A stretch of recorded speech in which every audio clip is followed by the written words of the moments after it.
First of all, Daniel, how were the celebrations on Sunday night? I want to lie. It was similar to Monaco, actually. I wanted to make up some great story, but I was just exhausted. And I think as well, when obviously you don't win every weekend, you know, like it's overwhelming, and like the attention and the response is pretty insane. So yeah, I had a beer at the track, and then I got back. I left the track at like 9:30, and once I got back to the room, I was just like, it was like the first time I could actually just decompress.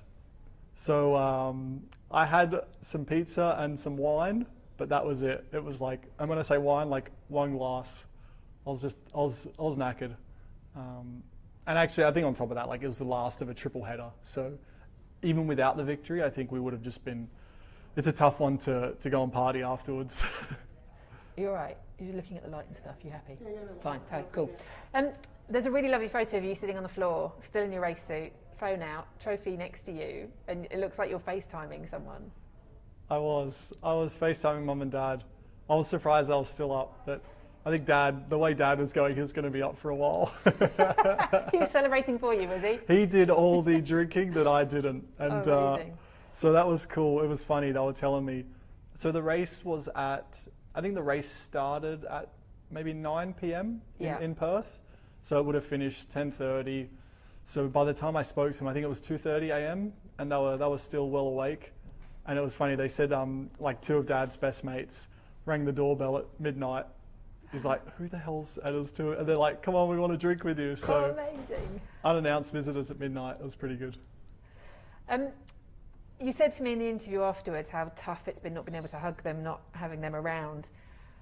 That moment, not being able to share that with them in person, must have been pretty difficult as well. But they've known you this last year or however long it's been that it's been difficult. So that must have been a really special moment. You don't have to go into details, but I just mean in terms of that together, tough not to be there, but they're the ones who've really seen it all, I guess. Yeah, it's like, and you know what, like, thanks to technology and things like FaceTime, like I could at least share some of that moment with them.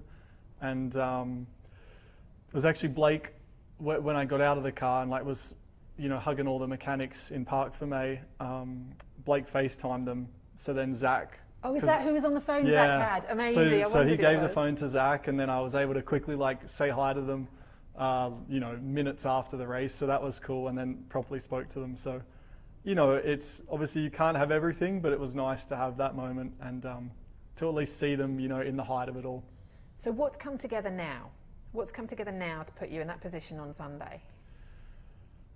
I mean, it is the product of definitely like, let's say, hard work. You know, the first part of the season, and it's been playing catch up because it's, you know, it started a bit on the back foot, but that's through no fault of anyone's. It's just me trying to adapt to the car and the team. They've been really supportive throughout, and I think that's been some of the internal frustration, is that everything around me feels great. It's just the results weren't there to kind of complete the picture. So then like August break, just getting away from it, I think was a chance to just like also decompress, switch off and reset. And then, I don't know, coming into Belgium, I just already felt like personally just felt more kind of game for it. And I think with that, it kind of drew some confidence. And then Monza, I felt like, you know, from first practice, car felt pretty good. I was like, all right, you know, we could be on here. And then again, drew more confidence from that. And then, I don't know, Friday evening, I was just so like, I was pretty dark after the qualifying, or whatever we call it on Friday. Who knows? Fast practice. Yep. And I was like, yeah, just something in me. I was like, I don't want to be here anymore in terms of like, I want to win. Like I want to be the guy, and, you know, being like close, and I was just like, it just fueled me more than anything. And obviously like it was good, and the team, like, you know, it's a good session, like you should be happy. And I appreciate that it was relative to this year, it was a good session, but just, I don't know. It's that's when like the competitor in me just really came out. I can't even explain it, but it was just like something, like a burning feeling inside me, and I was just like, no, it's not good enough. And yeah, I was like blinkers on for the rest of the weekend, and it's easy to say now because I won, but like honestly, there was something that came over me, particularly after Friday evening, and I was I guess a man on a mission. Is that different to any other weekend this year then? It has been, yeah, at least to that level,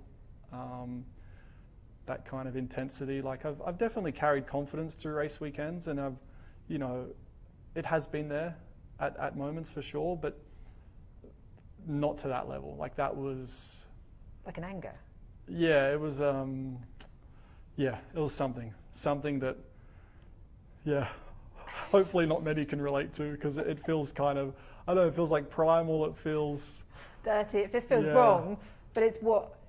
But it's why I do it as well, yeah. And I think it's like that is the other side. And again, I don't just say that to sound like cool in front of the camera. Like it truly is just the other side to me, which, when it does come out, I know that it's so powerful. And I think that's where, like 2014, when I had like call it the breakthrough year, like that's when I got to let those emotions show on track, and that's why it became so powerful for me. So you can't tune into that to help you; it just happens. Is that what you're saying? Do you think? I mean, to the level that it happened in Monza, like that was, maybe that one I can't fight that. Like if it's really there, then it's there, and obviously I definitely acknowledge it and try to use it.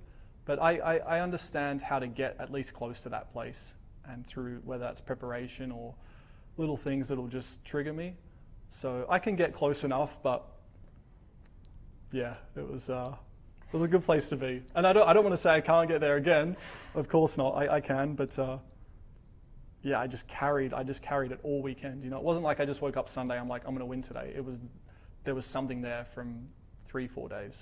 So do you need that again to win again, or do you think the confidence you can take from this now means that you could be at a level to win without necessarily having to go there? I believe so. I want to be there, because just the competitor in me, I like that. I like that kind of that fire in me, and I like, it's kind of the chip on the shoulder. It's like I like that feeling. And so it kind of makes you feel alive, and it's like a good angry.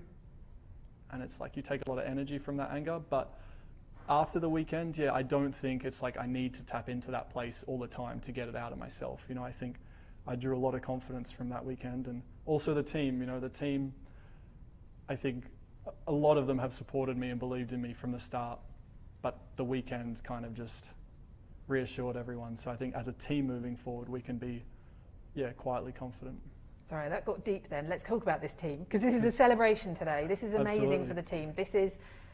It's been such a hard road for them before you came as well, trying to get back to this position. It means so much. Do you appreciate, do you think, how much it means to everyone here and who travels on the road for the team? I think I do, because I know what I feel, and I've been here 6 months, So members of the team have been here more than a decade, 2 decades even. Like it's crazy. And, especially let's say the rough patch that's been the last 5-8 years. Even just being around the factory today, you see like so much joy and like happiness and even just relief on some people. And I think I was caught up in everything on Sunday, but also it was only a few months ago, like we lost Mansour, and he was such a key element to the team, and I was lucky to know him before I came to McLaren, so I'd already had like a little bit of a relationship, and I knew what he meant to me. So I can't imagine like the impact he had on members of this team. So to kind of deal with that, and now a few months later be here and to have the team back in the winner's circle, like it's been a ride. And again, that's just for me being here, 6 months. Imagine everyone else. So it's just a lot of good emotions right now.